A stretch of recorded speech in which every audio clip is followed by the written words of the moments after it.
Whitening 2-in-1. Kumuha lamang ako ng pinaka-lotion.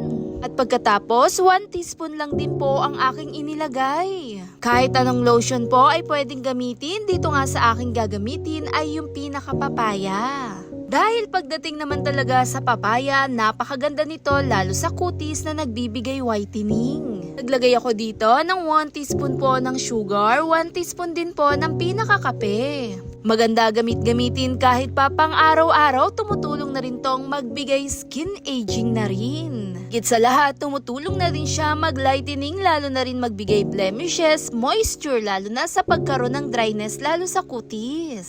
Dito nga sa pinagsama-sama, halu-haluin lamang itong mabuti. At tamang-tama na nga ang pinaka-texture niya.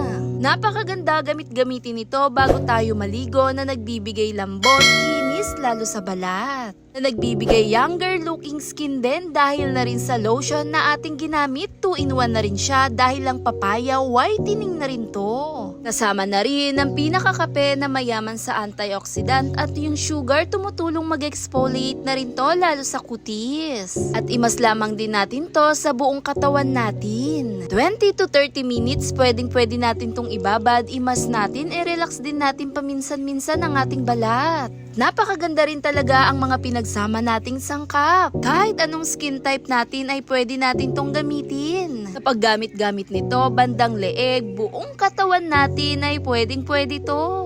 Higit sa lahat, tumutulong na rin tong magpaputi lalo sa ating balat, kapansin-pansin din talaga ang kinang at lambot. Alasan yun lang din talaga ang gusto natin, yung maging moisture ang ating balat na hindi rin talaga nagda-dry. Dito nga sa ginawa natin, body and hand ay pwede po. Imas natin, i-relax natin, kapansin-pansin kay kinis ng datingan. Hit thumbs up if you like this video. Thanks for watching.